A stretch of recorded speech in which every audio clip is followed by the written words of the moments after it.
Okay, I'm going to call the meeting to order at 6:05 p.m. Recording in progress. It is my pleasure to introduce the students of Ortega Elementary School. Okay, it's my pleasure to introduce the students of Ortega Elementary School, Hazel, Abigail, Hudson, and Riley, who will lead us in the flag salute, read the land acknowledgement, and provide highlights from their school.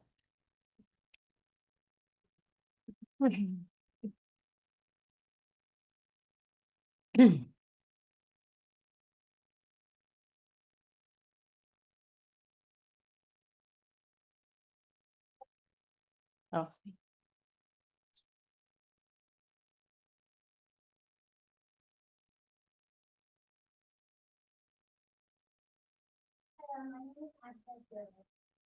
And I'm Riley Stewart. We are both in fifth grade at Ortega School. Please stand for the Pledge of Allegiance.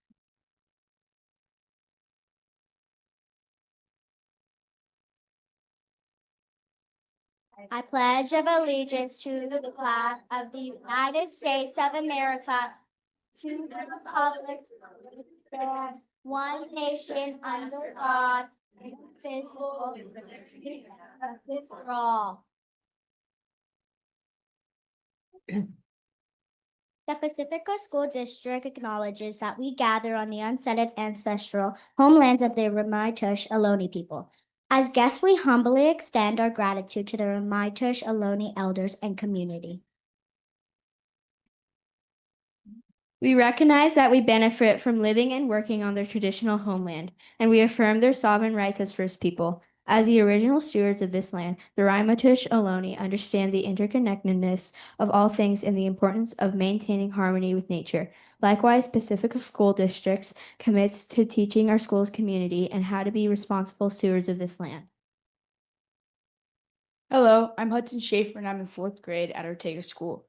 And one of the exciting activities that we do here at Ortega to help build community and promote positive behavior is our recent Harvest Fest, where we had a fun carnival and games for students and their parents. It's a great way to bring the fall season and share with the community.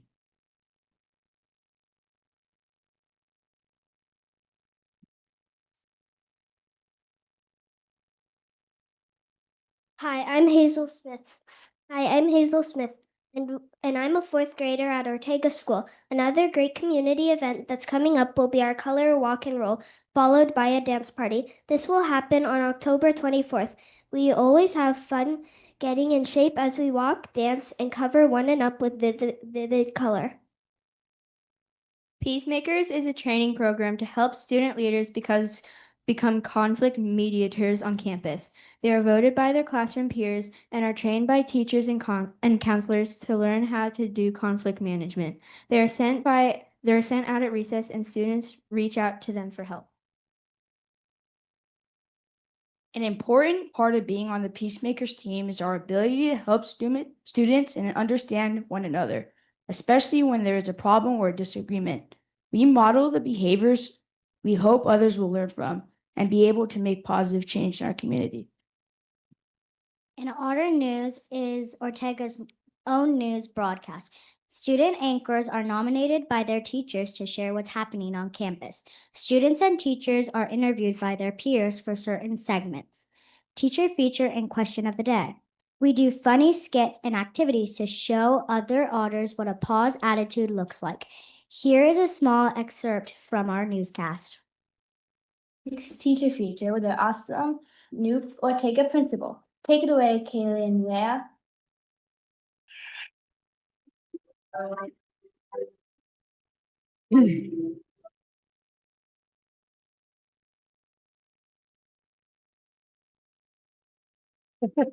Hi, I'm Rhea. And I'm Kaylee. In today's teacher feature, we have Mr. Stafford. What do you do here at Ortega? I am the interim principal here at Ortega School. What is your favorite part about being at Ortega? My favorite part about being here at Ortega is seeing the kids every day. Where are you originally from? I am originally from a small community called Camp Dix in eastern Kentucky. Do you have any special skills or talents? I write and sing and produce my own music. Thank you, Mr. Stafford. That was your teacher feature, where we find teachers in their natural habitats. Back to you in the studios. Students know that PAW stands for being positive, acting responsibly, working hard, and being safe. It is fun to be part of the In Otter News team. We get to interview teachers and students to help create a positive and caring community at Ortega. Finally, we want to thank the school board trustees for inviting us here inviting us to be here this evening so that we can share with you. Our orderly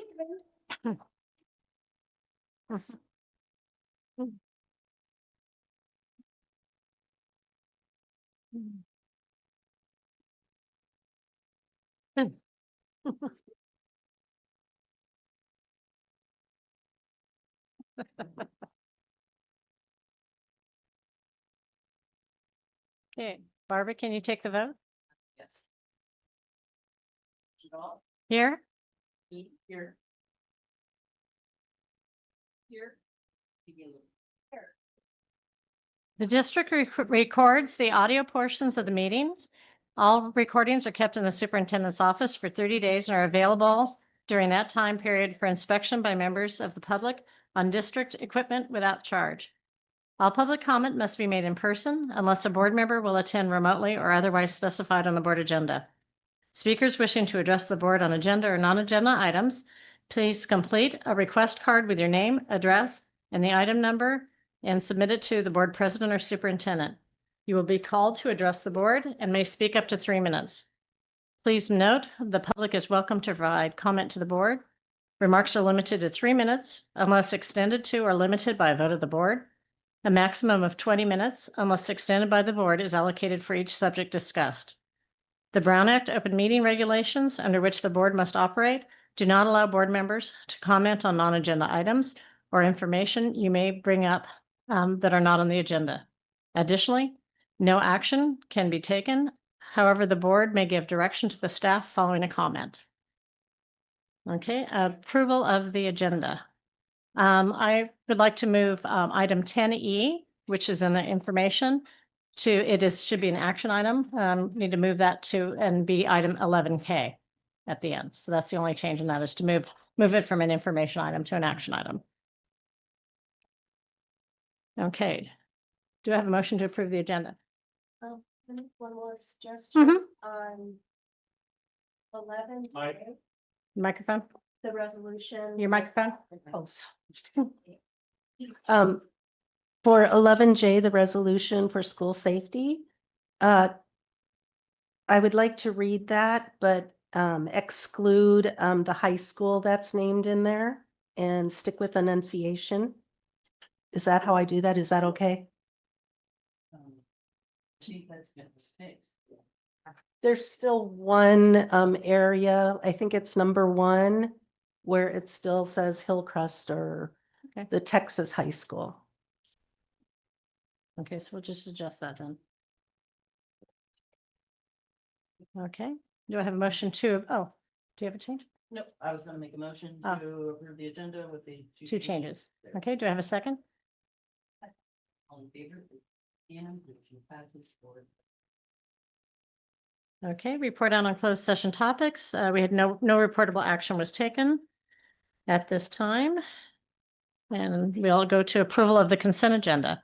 All items on the consent agenda will be approved with one motion, which is not debatable, and which requires a unanimous vote for passage. If any member of the board, the superintendent, or the public so requests, any item shall be removed from that section and placed on the regular order of business following approval of the consent agenda.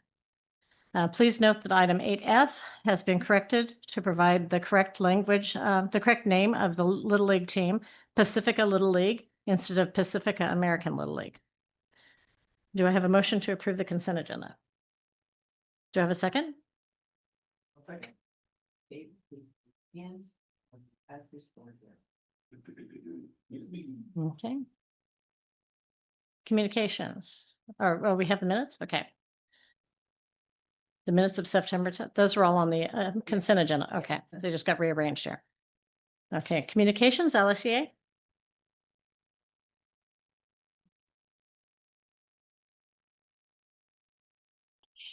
Good evening. Thank you to everyone who was, is it echoing? Am I okay? Okay. Thank you to everyone who was able to attend our LSEA and CSEA back to school social. Since the last board meeting, we had our first negotiations meeting. We began crafting language and working with Article 15, Safety Conditions of Employment, which includes language not only about natural disasters and contagious diseases, but safety in regards to student behavior towards our members and other students. LSEA is working with CTA to work and craft ideas to add a section on safety in regards to technology and potential impacts of AI. Our next session is October 23rd. Yesterday, we shared various concerns with Martha and Carissa. Most pressing is the complicated pay issues people are continuing to see. We continue to urge the board to advocate on our behalf with the county and their new system. We are anxious as another month passes by and people are still not receiving correct payment. We continue to encourage the district to communicate to employees about the status of our pay and when issues should be resolved.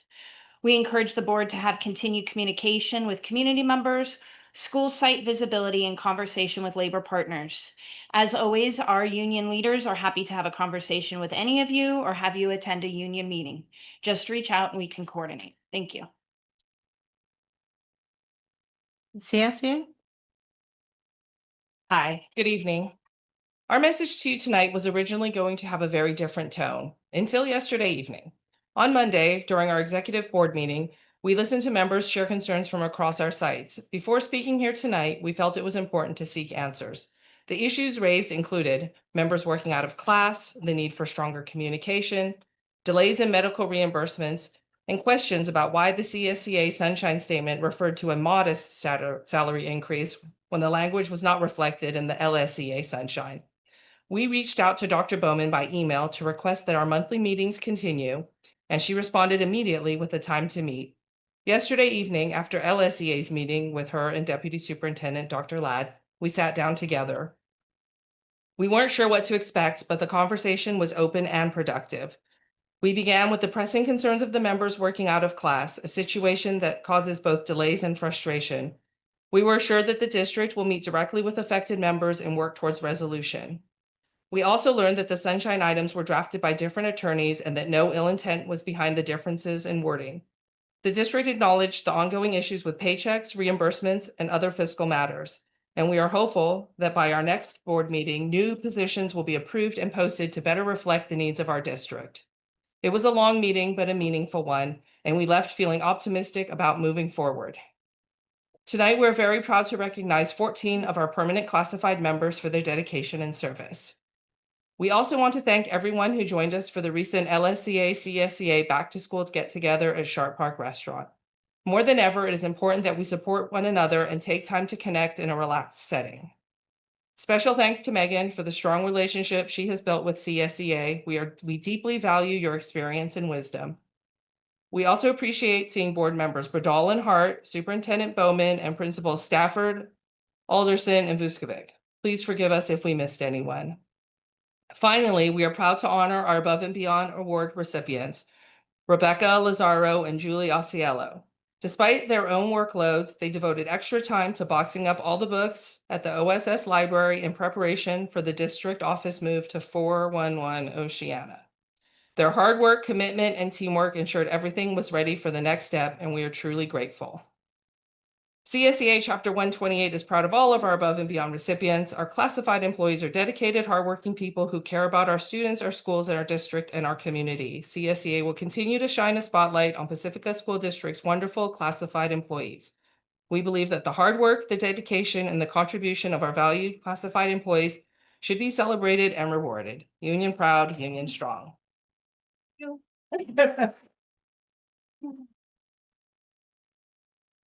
People wishing to address the board. Nicole Fletcher.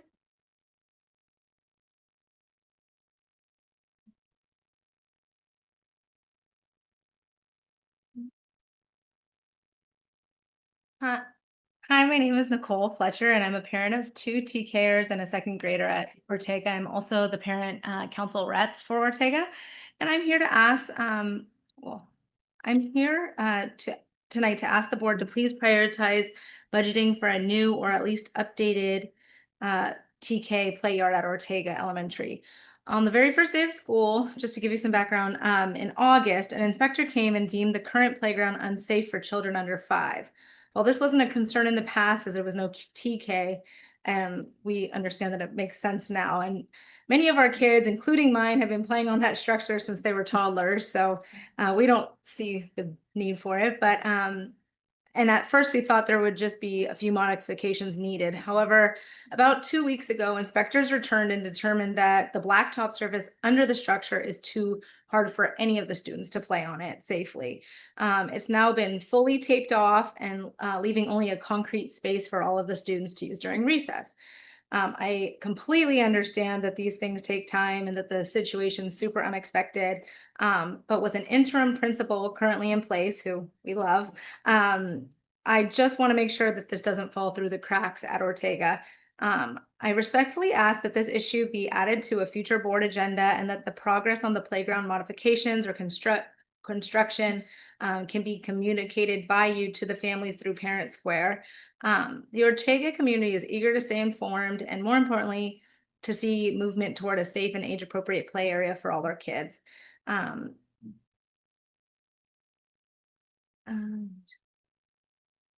Ortega community is also asking for regular. Oh, I already said that. We just want to be informed. But as also a quick aside, I also want to mention one other maintenance issue. The school gutters have not been maintained in a while, and there are tons of weeds growing out of the gutters and kind of looks like a living roof now. So I just want to bring that also to your attention, and hopefully all these can get addressed. I know that it takes time and money and all of that, but I just don't want it to fall through the cracks for our students. Thank you so much for your time and attention, and we appreciate your support. Okay. Hannah Stillwell?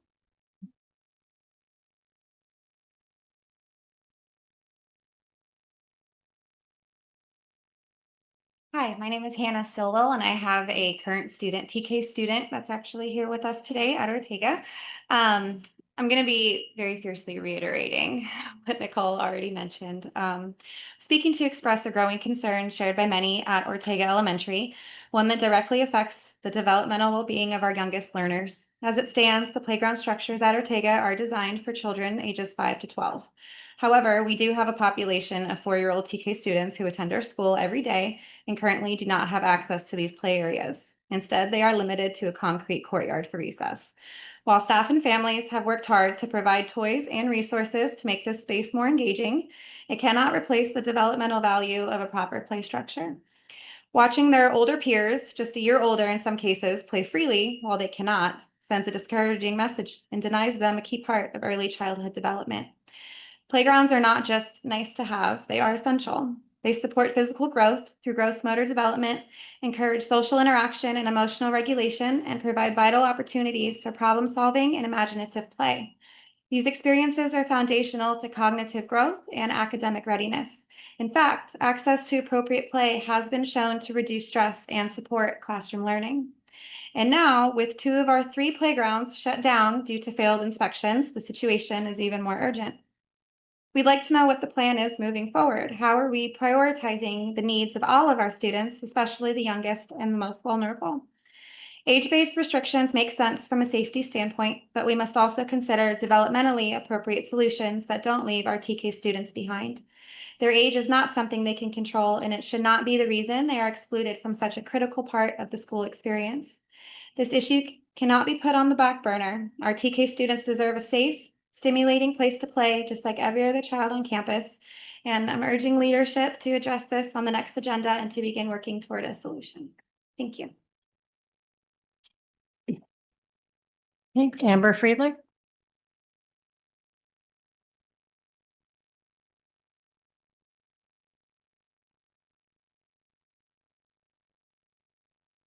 Tell me, how are the broader community, seniors, taxpayers, residents who don't use Parent Square being informed about how their tax dollars are being spent? They voted yes on these measures and are entitled to answers. You have also cut off Zoom public comment, effectively silencing seniors, people with disabilities, parents without childcare, and citizens working full-time jobs. Many of them are the very taxpayers funding these measures. This is not just exclusion. It's a disgraceful act of discrimination. These answers cannot be buried in selective emails. I am calling for a public meeting where every member of Pacifica can hear firsthand how their money is being managed, comment on, and hear what commitments are being made. Anything less is unacceptable.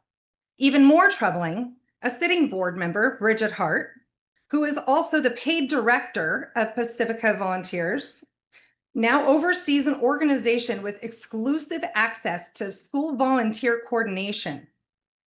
Abstaining from one vote does not erase the glaring conflict of interest.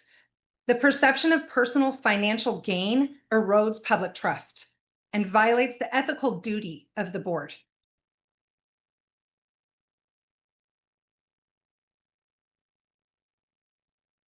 Okay, Board Superintendent Correspondence and Communications.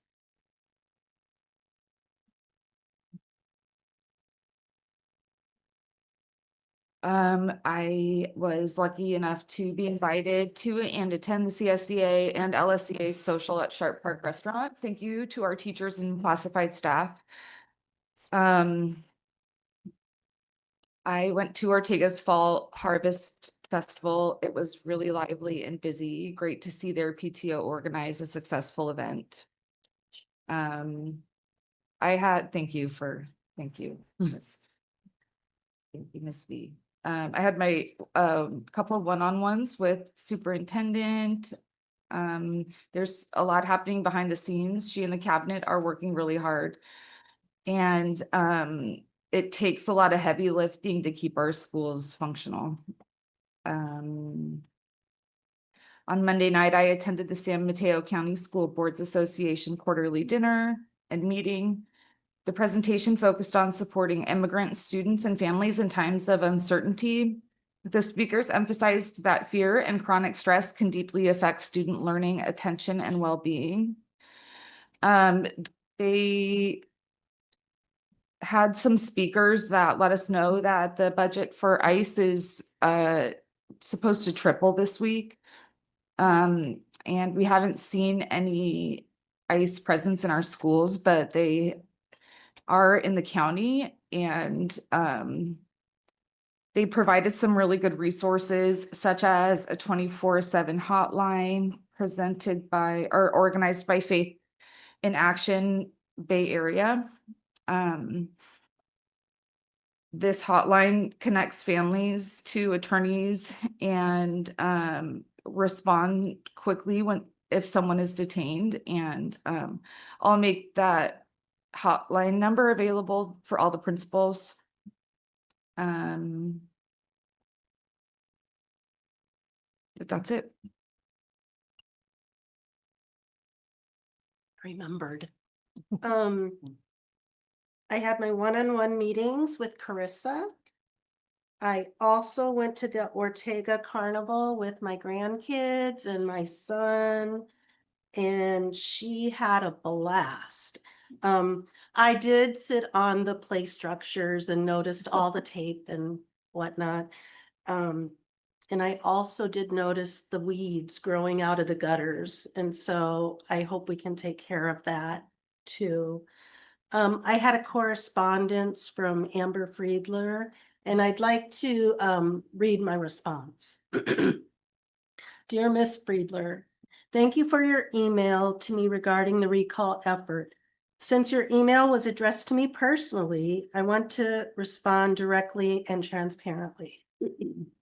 Your public offer to withdraw the recall against me and Trustee Bradell in exchange for the resignations of Trustees Doggett and Brocchini raises concerns about process and public input.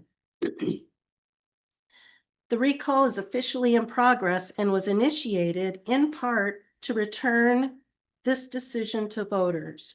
Redirecting that decision through political offers effectively takes away the public's right to vote. Recalls should not be used as political leverage, but rather as a legal process that empowers the community to make its own choices through open elections. Decisions about who serves on this board should be made by the community. not through political pressure or negotiations among a few individuals. Additionally, this type of proposal you suggested, negotiating outcomes involving board resignations outside of a properly agendized public meeting, is not in line with the requirements of the Brown Act, which ensures transparency, public participation, and fairness in local governments. This response is made in my individual capacity in accordance with the Brown Act and reflects a commitment to transparency, not board action or political position. I fully support the community's right to vote through the recall process and determine the outcome through lawful open means. Laverne Villalobos, thank you. I also have copies of the email sent to me in my my statement, so we can put those out on the table if people want to look at them. Thank you. And that's it. All right. Let's see, I've attended my one-on-ones with Carissa. I missed the last meeting, but I had been to an ethics training before that. I did want to mention and do a shout out to Ortega. They mentioned their Peacemakers program, which is really brings the conflict down to the kids and helps them learn the tools to resolve conflicts themselves and then therefore become adults that can also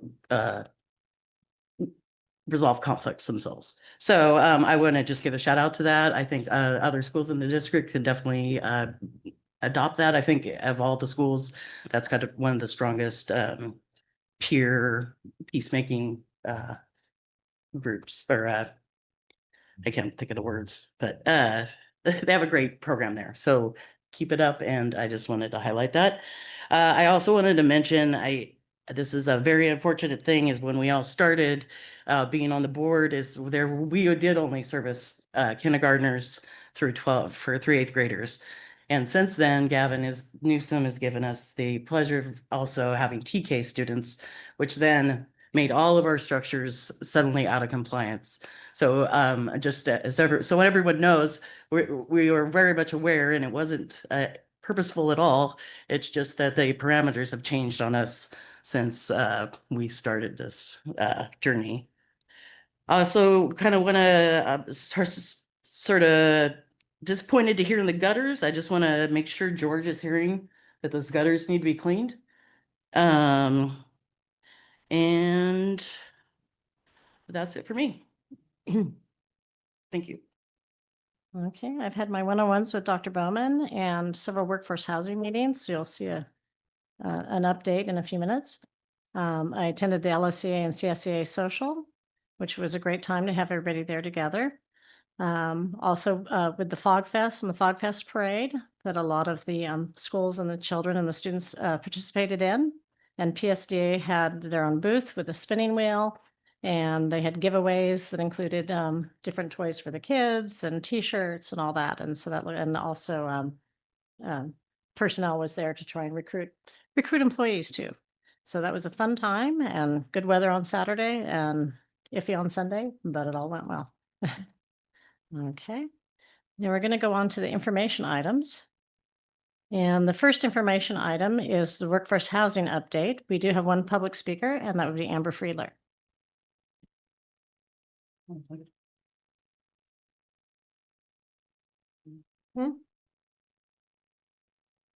Well, just a minute. Do we have another presentation that's not on my? Do we have another presentation that's not on my list? Okay, all right. Sorry. Okay.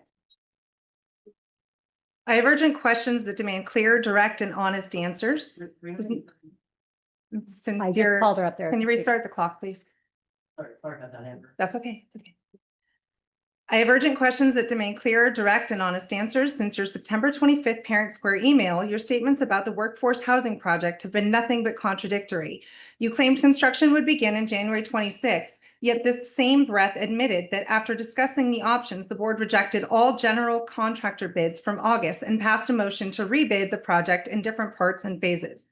This is not just confusing, it's a blatant contradiction. And now suddenly you've produced a slideshow designed to create the illusion of progress, conveniently timed right before the recall deadline. Is this just another desperate last-ditch attempt by the board to save face after dropping the ball yet again? Regarding these so-called phases, how much is allocated for each? What specific measure is funding them? If measure money is being used, identify exactly to the public which measure and the dollar amounts committed. And when you refer to financially capable partners, am I correct in assuming you mean outside investors brought in because you have already mismanaged the funds taxpayers entrusted to you? So instead of responsibly managing the tens of millions already dedicated to this project, you're now trying to cover your failures by borrowing or attracting more money. The community deserves to know the full extent of this mismanagement. Your vague timelines and evasive language only deepen distrust. I am demanding full transparency, a detailed breakdown of every phase, every budget allocation, every funding source, and a realistic timeline for this project, if it really even is happening at all. Do you even know when to stop? We are already in a massive budget crisis, and yet you continue piling on debt. It's reckless. I expect direct answers to every question raised here without further deflection. I do believe you have a 10-day requirement to provide data to me. Website. Stop. It's all there. Linda, stop. Linda, stop. Okay, the speaker is Lev Fleischman.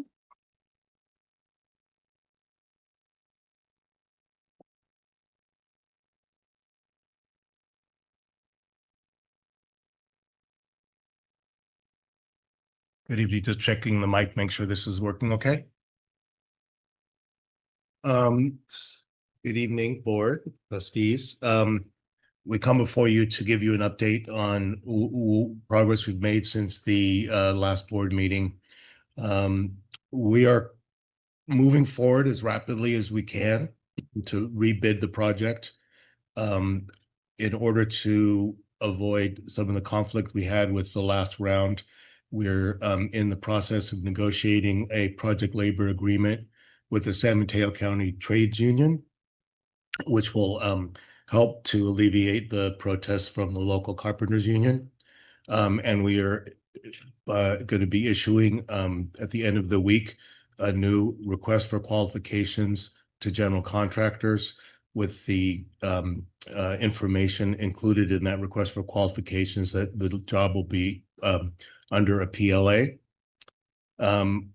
We will issue that next week and hope that by the end of October, we will have the qualifications resubmitted and reviewed, and we will come before the board to make our recommendations for the next round of contractors to participate in a request for proposals. The project had always been anticipated to be built in two phases. Phase one is 45 units and phase two is 25 units. There is an option in phase two to reduce the number of units in phase two from 25 to 17, based on the information we have from our cost estimators. That should bring the project down to the budget that we had all been discussing over the past year. So we're going to ask the new round of general contractors to include both the phase one at 45, phase two at 25, and then an alternate to phase two at additional 17 units. And that will give us the opportunity to align the project scope with the available funds that have been discussed for the last year. We are going to come before the board in December with the revised numbers from the general contractors, and we hope to have a decision and a contract in place so that construction can start in early January.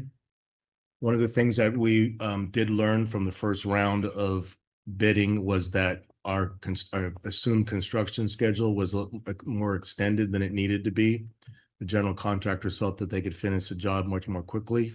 So we're not changing the completion date of the project. So we still are anticipating opening the first units in August of 2027.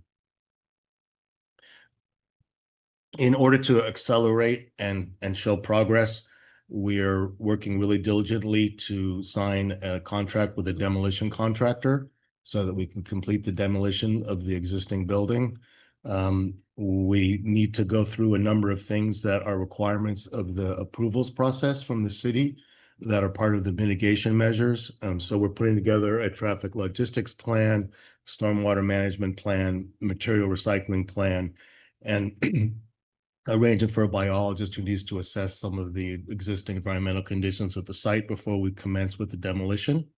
And we expect the demolition contract to be signed either in late October, early November, and have the existing school completely demolished by the end of this year.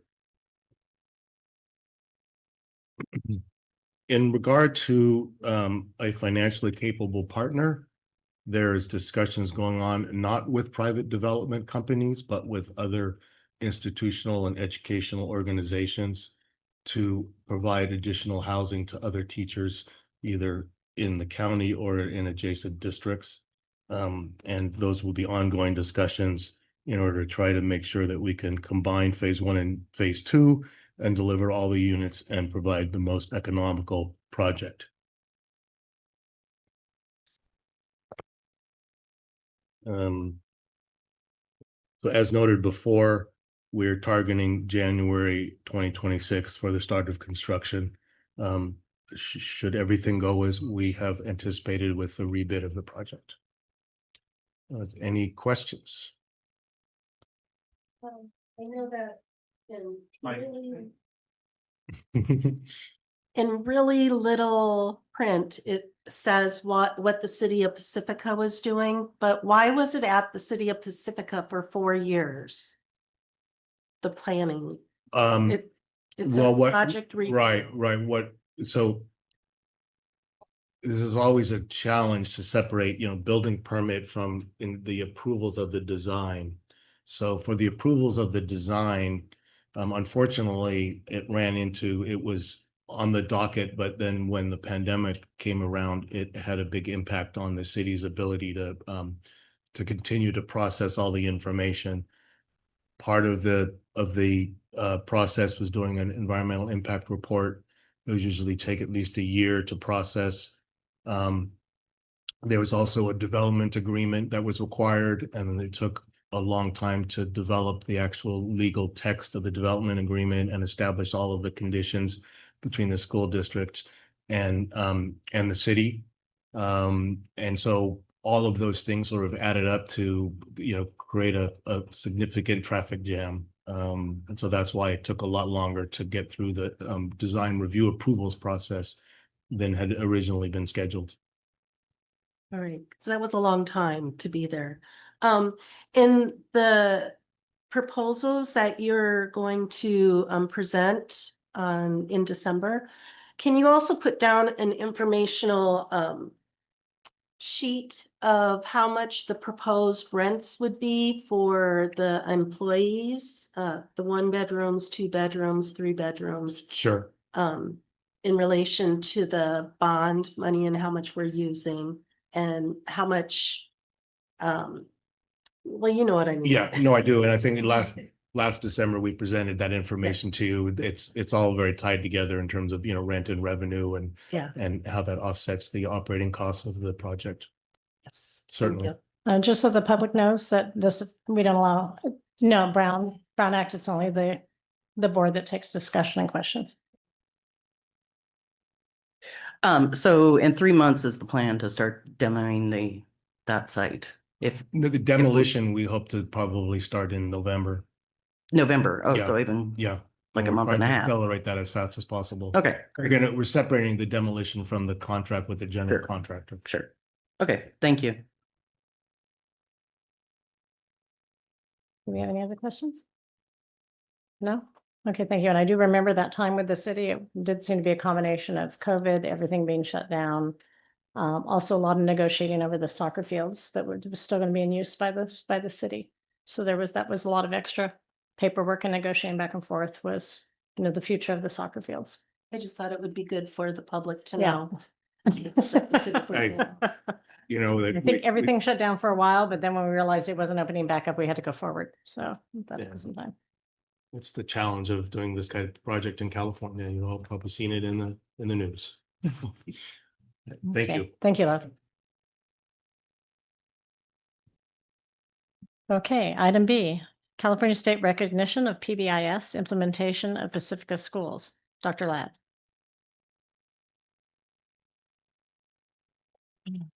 Good evening. I'm excited to be here tonight to bring you some good news on the work we're doing in our multi-tiered systems of support across the district and the work we've been doing on positive behavior intervention and support, which is building our school climate and culture.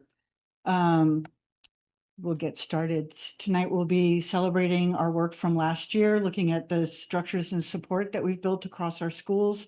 We'll be talking about the state's recognition system and how it kind of sets goalposts for us that we work towards during the school year, and how we are supporting our principals and our leadership teams in that work, and then what we're doing this year to continue that work. PBIS, our district has been a PBIS district for many years, and our current efforts are focused on systematizing that work so that it succeeds leadership and staff changes. The framework is flexible, so it's paradoxically, it survives changes in leadership and staff, but it also grows and changes with leadership, staff, students, and families. So it's highly flexible.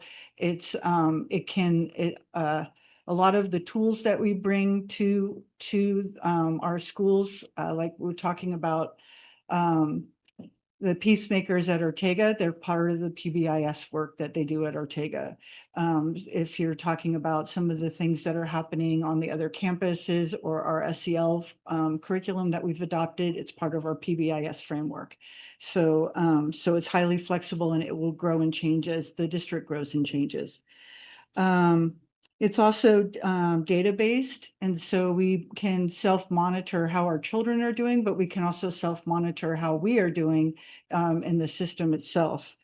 The basic tenets of the framework are that each school develops its own school-wide expectation. Students are taught the expectations for school, basically using the CASEL core competencies. So a lot of times when people think about being taught the competencies, it's like we're telling you how to be, but really we're grounded in sort of the trauma-informed practice of the CASEL framework, which is teaching children about self-awareness, self-management, social awareness, relationship skills, and responsible decision-making.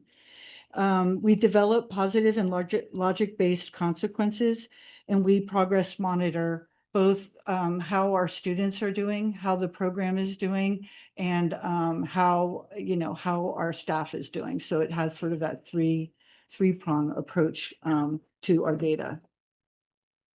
Again, schools make use of resources that already exist on campus.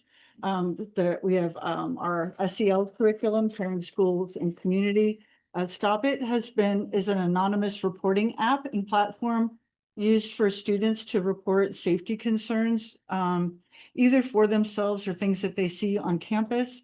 It has actually been a really great tool and a great learning space for us on being able to communicate with students and to build relationships of trust with our kids. It's in 4th through 8th grade at all of our schools.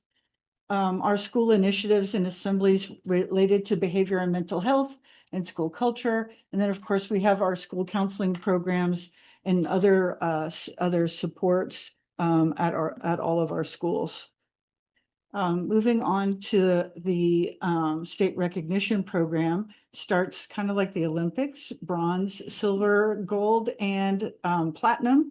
And it's all about, there's 3 sort of tiers of support for children. Universal support is tier 1.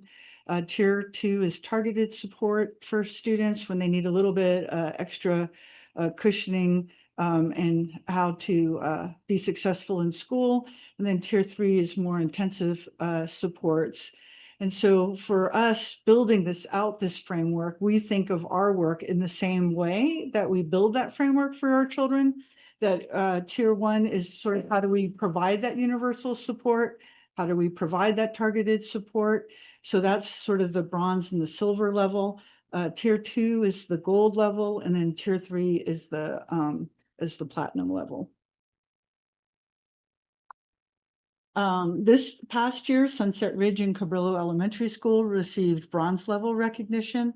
The school community successfully implemented core components of the PBIS framework, focusing on teaching and reinforcing positive behaviors for all students, and they created safe and positive learning environment. They have like digital versions of these medallions that they can put on their website, and their principals can put on their stationery, and I'm hoping that they put it on their parent square and send it out. One of the things that I particularly enjoyed tonight when Ortega was here was that their anchors told us about pause. They slipped it in, and they said about that they were otters and that they used pause, and that they were problem solvers, always kind, willing to try, and staying safe. And so part of being in PBIS is that we're always being reminded of how to be an otter, how to be a bulldog, how to be a star stallion, how to be a dolphin, a cougar. So, you know, it's part of who we are. And I was kind of proud of the kids today, really reminding us about who they are as a Ortega otter. So that was great. So anyway, Sunset Ridge and Cabrillo did really great work last year, and so they received bronze recognition. And then Ingrid B. Lacey, Ortega, and Valamar received silver recognition in their school communities. And the difference between bronze and silver reward is that they are using data to monitor the effectiveness of their PBIS framework and to make informed decisions to improve student and staff outcomes. So they actually have a system to monitor their data. And then we just have some like cool things like to look at about how there are some of the artifacts of what PBIS looks like around the district. Ocean Shore was doing a lot of pre-work for implementing PBIS last year. And so they are fully implementing this year in conjunction with what Sunset Ridge is doing. So they're getting that off the ground this year, and I'm looking forward to great things from them as well. The Otterly Awesome Otter tickets, when otters are caught being positive or acting responsibly, they get these otter tickets and then get certain kinds of recognition. Here's an example of an expectation chart of what you do when you're a problem solver or when you're always kind. And here's more ways to celebrate. Here's the school-wide behavior matrix at Valamar. And I think that's Jean in there. Yeah, that's Jean. I hope she's listening. There she is. And so there's the I in kind. So so that's cool. Is that up this year? Cool. Okay, get over there. Be the I in kind. Here's the IBL Bulldogs. I always love to say to Kathy, come on, Kathy, let's bark. So this is really great. Bulldogs bark, and it's a really great transition for our sixth graders to learn to bark. Maybe not so great for the sixth grade teachers, but it is great. And she has these posters that can be put up all over the classes, and I think they have a really great logo for the bulldog. So and here we go. There's Sue Beckmeyer, and there's the Cabrillo Orcas. And the idea is that in everything we do, we should kind of be reminded of what our expectations are. And I love really how the bulldogs are barking. And there's the star stallions, the otters have the paws. And who doesn't love an otter's paws? I think I love the way that people, and these have been in the community for a really long time, like I said, and we're just really putting an extra focus on it as we build out our MTSS framework, which is academics, behavior, and social emotional learning and mental health. And PBIS kind of cuts across all three of those things together. And here's the ORCA piece. So looking ahead, we're going to continue working. We are going to continue our work with our coach that we've been working with last year. She is a nationally recognized PBIS expert, and she will be working again with our district, our site-based teams, helping them move on to basic. I've been waiting to say this. She's going to be helping them go for the gold. And I'm hoping to be able to stand here next year with our teams. They will be implementing coordination of service teams across at all sites, where we'll be actively working on what does our data look like, how do we apply just right supports for kids, how do we remove those supports when kids don't need them anymore, so that they build independence and autonomy and confidence in themselves. And this is a great pre-referral strategy too, to keep kids from becoming overly dependent on strategies, or even being referred for special education when perhaps that's not what's needed for them. And then continue our work on Tier 1 and Tier 2 PBIS, and then continue to progress monitor our work throughout. So I thought this is a really great thing. I'm really proud of all of our schools for taking this on. And I'm looking forward to seeing what we can do in the year ahead. Are there any questions? No, thank you. Okay. Okay, item 10C, 2024-25 celebration and recognition of newly certificated and classified staff of permanent status. Rachel Roma. Hi, good evening, Board President Bradall and Board of Trustees. Tonight, we would like to congratulate the certificated and classified staff who have moved to permanent status in the Pacifica School District for the 2025-2026. For certificated staff, the standard is a 3-year process, starting as a temporary probationary teacher, dependent on the staffing needs for the district for the year of hiring, with the first day of the 3rd year, a fully certificated employee becoming permanent. For classified staff, the standard is a 6-month probationary period. We appreciate each and every employee for all their efforts in ensuring and supporting all students have access to rigorous and engaging instruction. Please join me in congratulating the following classified staff. And classified staff, if you are here, please join me at the podium when your name is called. Victoria Campy, paraprofessional, TK Cabrillo. Clara Bellinger, paraprofessional, Ingrid B. Lacey. Isabella Trujillo, child nutrition cook, Ingrid B. Lacey. Joseph Solano, school assistant, Ingrid B. Lacey. Janine Rivera, child nutrition cook, Ingrid B. Lacey.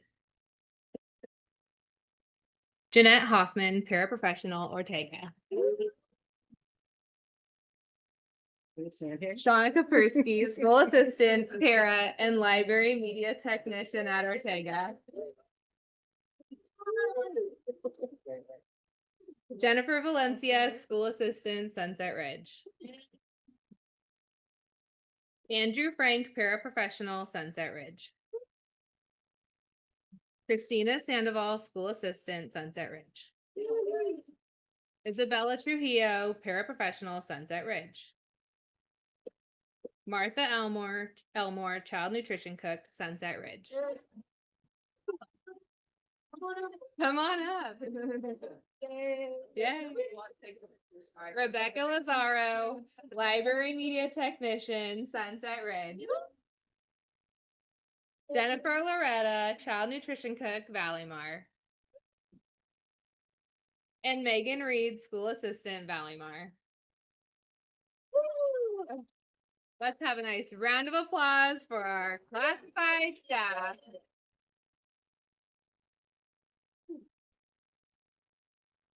Thank you. Look at the camera though. Oh, look at the, we're on camera. Thank you. Congratulations. Now, please join me in congratulating the following certificated staff. Sarah Lopez, RSP teacher, Cabrillo. Belinda McCabe, teacher at Cabrillo. Stephanie Newts, teacher at Cabrillo. Catherine Kate Schneider, TOSA at the DO. Shannon Boland, teacher at Ingrid B. Lacey. Kylie Capella, teacher at Ingrid B. Lacey. Catherine Sosnowski, teacher at Ingrid B. Lacey. Scott Rice, psychologist, Sunset Ridge. Jennifer Sam, teacher at Sunset Ridge. And Kristen Patrone, teacher at Valleymar. Let's have a round of applause for our newly permanent certificated staff. Yay! Oh, picture.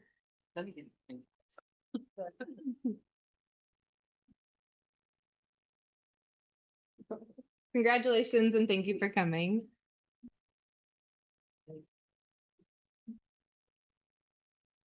I'm here for the next item also. Okay, congratulations, everybody.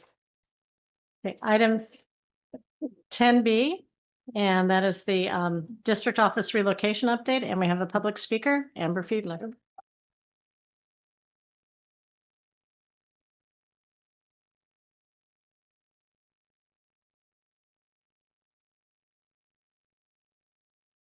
Your slideshow does a decent job of laying out who is involved in the renovation of the district offices and the timeline.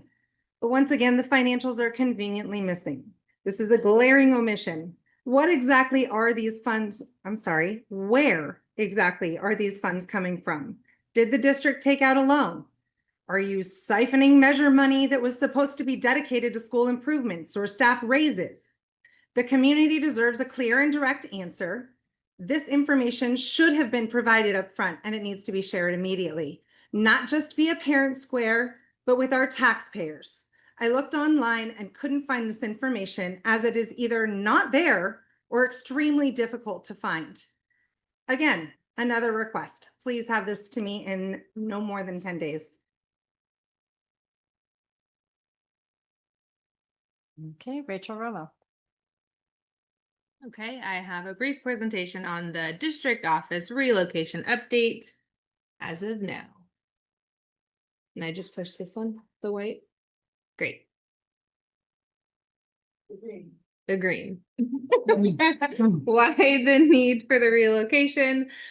So there's an abundance of caution, right? A lot of staff members at the district office had complained of just like breathing, and we contracted with Forensic Analysis Consulting Services. They did a report that was at, I think, 2 board meetings ago, right? And they looked at it and they recommended we need to increase our ventilation to mitigate mold growth. So we are doing this while we get bids. They do a sweep of what has to be done. While there's work being done at 375 Rain and Del Mar, we will relocate the district office staff to 411 Oceana. Here are the relocation team members, district office staff. You can see that every department was represented. And we've had several meetings so far, and we actually have another meeting tomorrow, as you'll see. Here's the timeline. We started our very first meeting. We had it on September 12th. We got together and we talked about values. So we talked about what do we value about this workspace currently? What do we really like at 375 Reina Del Mar? And then what do we hope to bring or hope to start new when we get to 411 Oceana? So building that community, making sure that we have goals for each other. We also created a timeline and worked on, okay, what needs to happen when and which department should be responsible for which task. We relied on our maintenance team starting on the 15th. They helped move any items that are the districts from 411 to LMEC.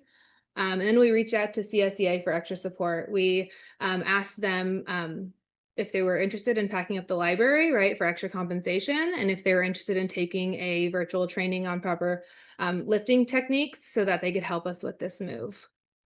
Ocean Shore staff, sorry, that date is 1 day off or 2 days off. I believe it was the 19th and the 18th maybe, that Ocean Shore staff was invited to do another walk of the campus to make sure that there's any missing items, any items that didn't make it to the move the first time, that they can collect those items and bring them up to their new location. And then we started deep cleaning last Monday, which is great. That contract went through at the board meeting. So we worked with Trinity Cleaning Services. Our next steps tomorrow, actually, tomorrow after at 4 o'clock, we are the relocation committee and all of the members. We're going to walk through 411. We're going to identify different workspaces for each department, and then just kind of make a map so that we are ready to support the rest of the district staff when they see 411 Oceana on 10/6. So next Monday, everyone is invited to a meeting there around 4 o'clock. Once things settle down and they can just familiarize themselves with that space, any of the extra furniture that's on the campus, we put some of it in the NPR if they want to claim different materials. This is a fresh start, right, for a lot of people for that space, so they can go there to collect any items. And then moving day is next Friday. We will have movers coming to 375 Reina Del Mar to 411 Oceana. And the goal is, after the long holiday, on the 14th, we will all be there ready to work. Any questions? Okay, Rachel, I believe the reason there's no bond money listed or anything like that, because any repairs needed on this building are unknown right now because they have not investigated it yet. Correct. Okay, Yes. so we're moving there while they investigate Yes. what needs to be done in this building. Correct. So nothing has been assigned other than cleaning, which we have cleaning crews ourselves. That is Okay. correct. Anyone else? Thank you. Thank you.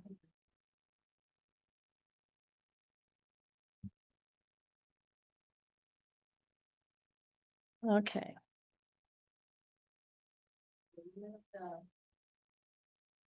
Remove the proposition 28 to 11K, so we'll go on to action items.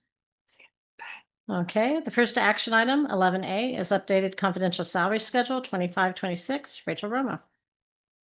I'm here for a couple of these action items. So the first one is the confidential salary schedule. It's been updated to correct a typo, and it's changed the stated step increase between steps G and L from 1.5 to 1.3, and it added language clarifying the employee's eligibility for longevity per the district policy. I believe you've reviewed that, so it is recommended that the Board of Trustees approve the updated confidential salary schedule for 2025-2026. Are there any questions? Do I have a motion to approve the updated confidential salary schedule for 25-26? Do I have a second? I'll second. In favor? And passes forward. Thank you. Okay, 11B, resolution number 2025-10-01-A, week of the school administrator. Rachel Roma. So per Ed Code 44015.1, in observance of the importance of educational leadership at the school district, and county levels, the second full week of the month in October of each year shall be designated as Week of the School Administrator. Schools, school districts, and county superintendents of schools are encouraged to observe the week with public recognition of the contribution that school administrators make to their schools and community. Research has repeatedly shown that quality school leadership is essential to student success. These leaders in turn are supported by a network of dedicated professionals, including special education and general education leaders, classified educational leaders, among many others. The importance of effective school leadership and district office leaders is essential. And in the Pacifica School District, we see evidence of such great administrative leadership. Would you like me to read the resolution? Or are we ready to make a vote? Did you read it online? Hmm? I have. No, we don't have copies for everyone. Okay, we had it all online. Yes. I have a Okay. hard copy. Would you like to read it? I can read Okay. it. No You're doing good. problem. Go ahead. Thanks. Resolution 2025-10-1-A, Week of the School Administrator. Whereas leadership matters for the Pacifica School District and the students we serve every day. The strong leadership, resilience, flexibility, problem solving, and hard work of administrators supports the ongoing learning of all students and staff. And whereas the title school administrator is a broad term used to define many education leadership posts. Superintendents, assistant superintendents, directors, principals, assistant principals, special education leaders, school business officials, classified educational leaders, including food service, bond, facilities, and instructional technology directors. And whereas school administrators are flexible, compassionate, patient, resilient, positive, and encouraging lifelong learners who embrace a growth mindset and who believe in the value of an equitable, quality public education. And whereas school administrators have reimagined their roles to meet the post-pandemic challenges by working alongside their staffs to support students and families by focusing on our pillars of student attendance, academic excellence, community engagement, and equity and inclusion. And whereas administrators are lead learners who work hard to stay focused on achieving our 3 local control accountability plan goals, where we strive to ensure that all students will have access to rigorous and engaging instruction provided by highly qualified teachers and supported by highly effective leadership with appropriate resources, where we strive to ensure that we will increase achievement for all our students while decreasing performance gaps and educational inequities, and where we strive to ensure that we will significantly increase family and community engagement to inspire and support them to be actively involved in preparing their students to be college and career ready and to reduce chronic absenteeism. And whereas school administrators understand the importance of family engagement in a student's success and partner with teachers to provide parent support and serve on a wide variety of district communities. And whereas school leaders team with parents, volunteers, community partners, and staff to meet the needs of our students and families and promote ongoing student achievement and school success, serving as an example of public service and pride in our community, as together we work towards preparing our students for an evolving world. And whereas most school leaders begin their careers as teachers, with the average educational leader serving in public education for more than a decade. Most of California's superintendents have served in education for more than 20 years. Such experience is beneficial in their work to effectively and efficiently lead public education and improve student achievement. And whereas research shows great schools are led by great principals and great districts are led by great superintendents, these site leaders are important by extensive administrative networks throughout the county and state. Whereas the state of California has declared the week of October 12th through 18th, 2025 as the week of the school administrator per Ed Code 44015.1. And whereas the future of California's public education system and the more than 6 million students it serves depends upon the quality of its leadership, now therefore be it resolved that the Board of Trustees strongly encourages all members of the district community to join us and personally express their appreciation to our school leaders for their dedication and commitment to the students, families, and staff of the Pacifica School District. Thank you. Okay. Oh, you're up. Is it Oh, yes. It's Okay. recommended that the So- Board of Trustees approve Resolution 2025-10-1-A to honor district school administrators during the week of the school administrator, October 12th through 18th, 2025. Are there any questions? Okay. Do I have a recommendation to adopt the resolution 2025-10-01-A? Or motion, sorry. Do I have a second? Second. And passes for zero. Okay, item 11C, employment agreement for interim co-executive director of educational support services, Rachel Roma. Thank you. So throughout her career, Dr. Carla Chavez Torres has launched dual language programs, MTSS frameworks, and school cultural initiatives as a principal, and is widely recognized for her collaborative approach, her ability to build trust, and her unwavering focus on equity, inclusion, and staff and student success.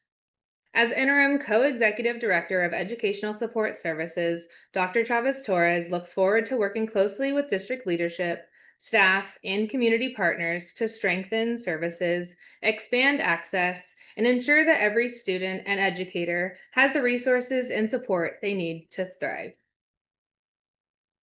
So you've seen the agreement. It is recommended that the board approve the interim co-executive director of Educational Support Services employment agreement for Dr. Carla Chavez Torres. Are there any questions? I do have a question about the budget and how this is going to affect our financial situation, having an additional position. So one of the directors of educational support will be covered with CTE grant funding that we received. Thanks. So this, yes. So Perfect. that is, yes. Thank you. That's what I Okay. wanted to hear. Thanks. Any other questions? Okay, do I have a motion to approve the employment agreement for the interim co-executive director of Educational Support Services? Do I have a second?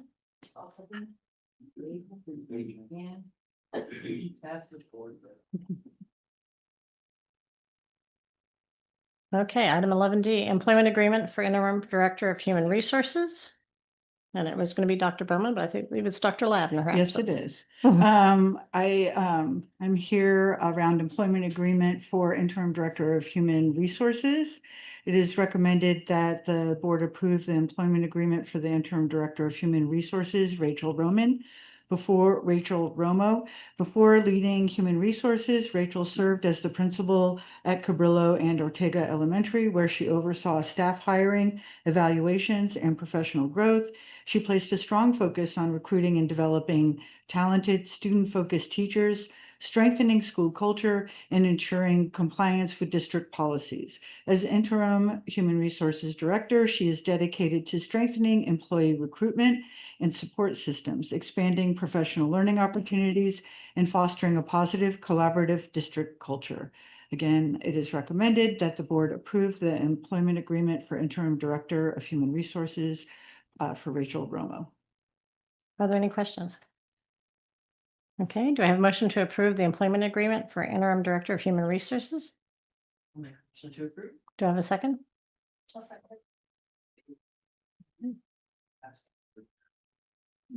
Okay. Item 11E, Pacifica School District initial proposal for negotiations with the Salada Education Association, LSEA, for the 2025-26 school year. Rachel Romo. The public notice or sunshine provisions for the Educational Employment Relations Act require the Board of Trustees to adopt at a public meeting the initial contract proposals from the Pacifica School District, following an opportunity for public comment. After allowing an opportunity for comment, the board shall take action on the Pacifica School District's proposal. Here is the proposal, the initial proposals to LSEA for the 2025-2026 school year successor negotiated agreement. Pursuant of Government Code Section 3547, the Pacifica School District hereby submits the following initial proposal regarding the 2025-2026 negotiations over a successor negotiated agreement with the Laguna Salada Education Association. Article 8, Hours. PSD has an interest in discussing members' duty day and professional obligations, including pursuing the establishment of consistent times for TK and K at all school sites. Article 9, Compensation. PSD has an interest in providing unit members a total compensation package, all forms of salary and health and welfare benefits that will attract and retain qualified teachers while maintaining sound fiscal practices in the stable district economy to the benefit of the entire district community. Article 11, Class Size. PSD has an interest in clarifying language to provide clear guidance and eliminate the potential for conflicting interpretations. Article 13, Standards-Based Evaluation. PSD has an interest in updating this article and any related forms, documents to incorporate the 2025-2026 California standards for the teaching profession. The district reserves the right to reopen additional subjects, articles during the course of negotiations as the need may arise. In compliance with Government Code Section 3547, Subdivision D. The district looks forward to collaborative negotiations with LSCA in our continued joint efforts to address issues and interests of mutual concern.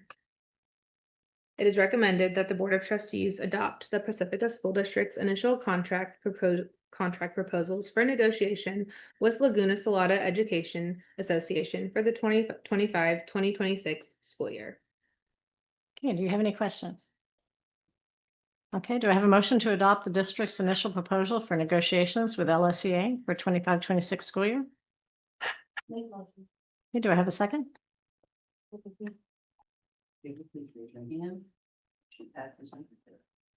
Okay, item 11F, Pacifica School District Initial Proposal 2025 through 28, negotiations for successor agreement with the California School Employees Association, CSEA, and its Chapter 128. Rachel Romo. The public notice sunshine provisions of the Educational Employee Relations Act require the Board of Trustees to adopt at a public meeting the initial contract proposals from the Pacifica School District following an opportunity for public comment. After allowing the opportunity for comment, the board shall take action on the Pacifica School District's proposal. Here is the Pacifica School District's proposal to Sunshine for the 2025-2028 negotiations for successor agreement with California School Employees Association and its chapter number 128. The governing board of the Pacifica School District presents the following initial proposal to the California School Employees Association and its chapter 128, referred to as CSCA, for successor negotiations of a collective bargaining agreement between the parties for the period of July 1st, 2025 through June 30th, 2028. It is the district's intent to work collaboratively with the CSCA members and their designated representatives to reach a fair and equitable agreement that protects the interests of the district, bargaining unit employees, students, and parents. Generally, incorporation of agreed modification of contract terms and other agreements into the successor agreement. The district proposes to incorporate into the successor agreement relevant and agreed upon ongoing terms for tentative agreements, MOUs, and/or side letters between the parties reached during the 3 years preceding the anticipated successor CBA. The district proposes to negotiate terms related to the following specific articles. Article 1, Agreement. Modify the term of the agreement to July 1st, 2025 through June 30th, 2028. The district will propose terms for reopeners for the 2026-2027 and 2027-2028 school years. Article 10, Compensation. A modest adjustment to the existing salary schedule for an increase to the 2025-2026 unit members' salary. Article 12, Leaves. Proposed a modest cap on the number of no-tell days for active members. Article 14, Transfers. Proposed elimination of provision 14.3.2 related to conference when transfer not granted. Article 20, Discipline. Proposes revision to clarify contract language related to discipline. The district reserves the right to open any other articles of the CBA or to propose inclusion of any new articles that may be deemed necessary and appropriate during the course of negotiations, provided public notice requirements are met. It is recommended that the Board of Trustees adopt the Pacifica School District's initial contract proposal for the 2025-2028 negotiations for a successor agreement with CSEA and its chapter number 128. Are there any questions? Okay, do I have a motion to adopt the district's initial proposal for 2025 through 2028 negotiations for successor agreement with the California School Employees Association, CSEA, Chapter 128? Do I have a second? I'll second. Okay, As this board's here. you get to sit down for a minute. You'll be back. Okay. 11G, approval of resolution 2025-10-01-B regarding authorized signers. Dr. Ladd. Okay. It is recommended that the board approve resolution 2025-10-01-B, authorizing signers Carissa J. Bowman, Martha Ladd, Rachel Romo, Carla Chavez Torres, and Stacy Stoffer as persons who can sign orders in the name of the board. Each order drawn on the funds of the school district shall be signed by at least a majority of the members of the governing board of the district or by a person or persons authorized by the governing board to sign in its name. No person other than an officer or employee of the district shall be authorized to sign orders. Okay. Are there any questions? Okay, do I have a motion to approve, adopt resolution 2025-10-01-B? Okay, do I have a second?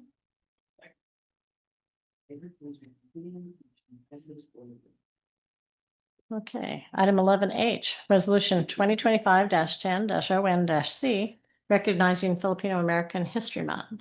Dr. Torres. Good evening, Board President Bradal and Board of Trustees. The Board of Trustees is asked to adopt Resolution 25-1001C, recognizing October 2025 as Filipino American History Month in the Pacifica School District. Filipino Americans have a long and significant history in the United States, with contributions spanning agriculture, labor rights, healthcare, education, the arts, military service, and public service. Today, California is home to the largest Filipino American population in the nation, with many families residing in San Mateo County. By adopting this resolution, the board acknowledges the importance of celebrating Filipino American history and culture, honoring the leadership and achievements of Filipino Americans, and encouraging students and families to deepen their understanding and appreciation of this heritage. It is recommended that the Pacifica School District Board of Trustees approve resolution number 2025-10-1C, formally recognizing October 2025 as Filipino American History Month in the Pacifica School District. Are there any questions? Okay, do I have a motion? Yes, motion to adopt resolution 2025-10-1-C, recognizing Filipino American History Month. Do I have a second?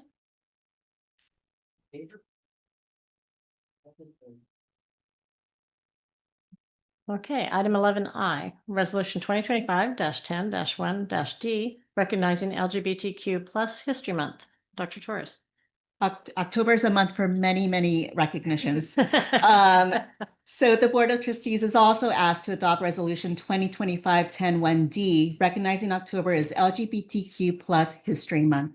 The resolution affirms Pacifica School District's commitment to equity, inclusion, and the rights of LGBTQ plus individuals, acknowledges the historical significance of October in LGBTQ plus civil rights history, and honors the contributions of the LGBTQ plus people to society. It highlights the district's responsibility to ensure safe, supportive, and non-discriminatory school environments, and supports the inclusion of LGBTQ plus history and representation in curricula. The resolution also authorizes the display of banners on district campuses to promote awareness, understanding, and dialogue around LGBTQ plus History Month. It is thus recommended that the Pacifica School District Board of Trustees approve resolution number 2025-10-1-D, formally recognizing October 2025 as LGBTQ plus History Month in the Pacifica School District.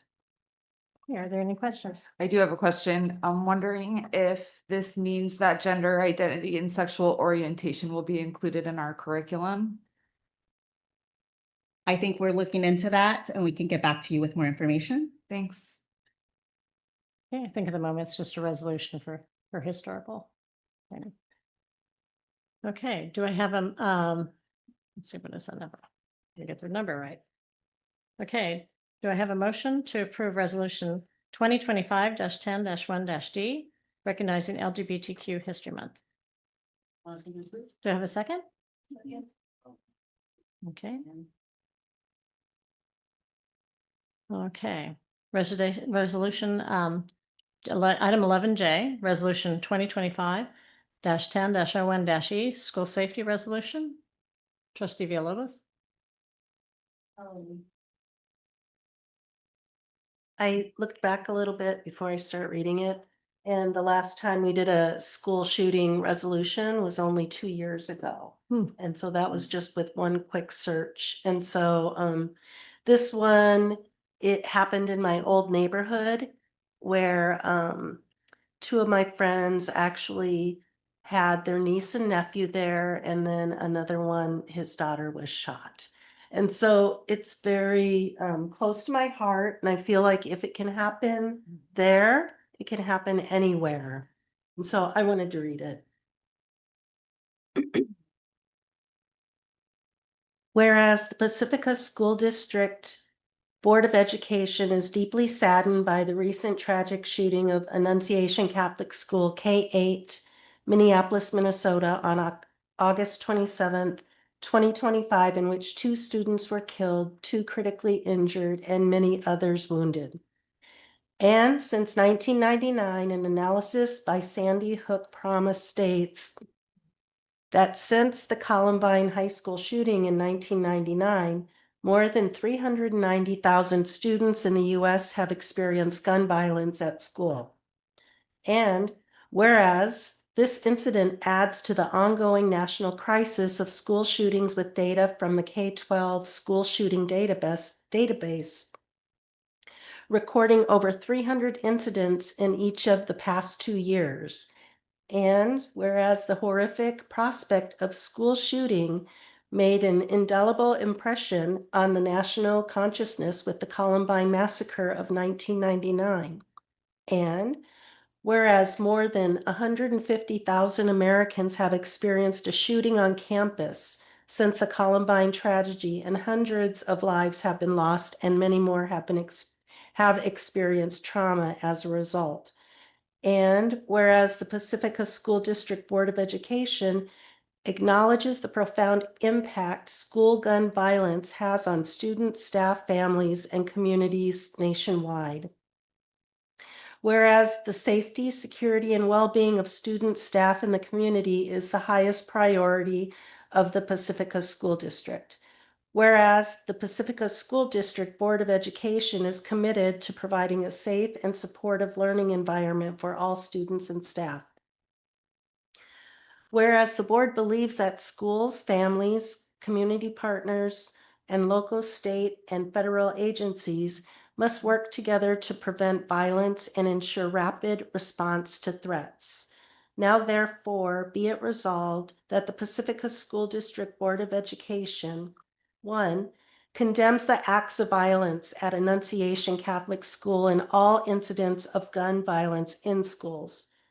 2, affirms the commitment to maintaining safe, nurturing, and trauma-informed learning environments.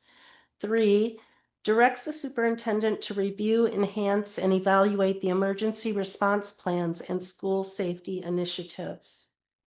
4, encourages collaboration with local law enforcement, mental health professionals, community organizations to prevent school violence. 5, advocates for policies at the local, state, and federal levels that prioritize school safety and address the root causes of violence.